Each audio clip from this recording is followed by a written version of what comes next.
Comme c'est une question facile, nous avons dépêché le Père Noël pour la résoudre. Alors, quelle est la concentration initiale de permanganate et d'acide oxalique? Pour le permanganate, vous le savez déjà, petit fripon, je vous le rappelle. Eh bien, le permanganate, sa concentration est égale au nombre de moles apportés, qui est égal à C1V1, divisé par le volume total, qui fait V1 plus V2 plus V3. Et nous avions trouvé précédemment 0,8 10-3 mol litre moins 1. 0,8 fois 10-3 mol litre moins 1. Pour l'acide oxalique, c'est encore plus facile.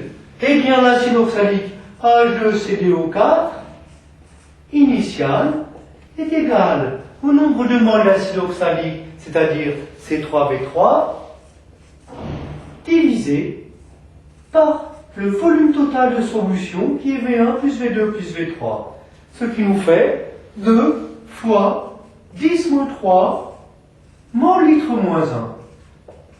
Je peux vite me dépêcher pour remplir le tableau d'avancement.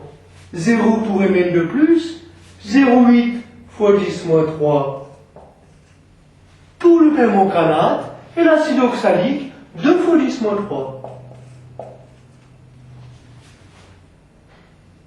Bien, on remercie le Père Noël pour sa participation et maintenant on va déterminer les concentrations finales. Eh bien, en cours de réaction, nous avons 0,8 10-3 moins, attention, moins 2x sur V. Attention, ce sont des moles par litre, donc vous devez retrancher des moles par litre. V étant égal à quoi? Eh bien, le volume V1 plus V2 plus V3. On pourrait appeler X sur V l'avancement volumique. Pour l'acide oxalique, eh bien, c'est 2 fois 10-3 moins 5x sur V. Et pour les ions Mn de plus, 2x sur V. Pour la concentration des ions Mn de plus à l'instant T. Pour déterminer les concentrations finales, il faut déterminer X max sur V.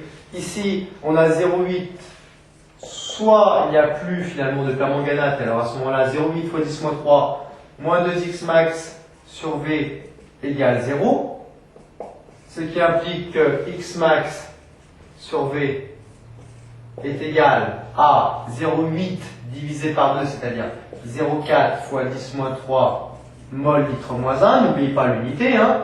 Soit il n'y a plus d'acide oxalique, à ce moment-là, 2 fois 10-3 moins 5x max sur V égale 0. Autrement dit, x max sur V égale 2 cinquièmes fois 10-3. Autrement, ce qui fait également 0,4 fois 10-3 mol litre moins 1. Les deux valeurs de x max sur V étant identiques, ça veut dire que les deux espèces chimiques sont mises dans les conditions stoichiométriques. Autrement dit, 0,8 en l'état final, 0,8 fois 10-3 moins 2x max sur V égale 0. Il n'y a plus d'ion permanganate, pas plus d'ailleurs que d'acide oxalique, il n'y a pas de jaloux. 2 10-3 moins 5x max sur V égale 0 également. Et il nous reste donc 2x max sur V pour les ions Mn de plus, ce qui nous fait 2 fois 0,4 10-3, 0,8 fois 10-3 mol litre moins 1 d'ion Mn de plus.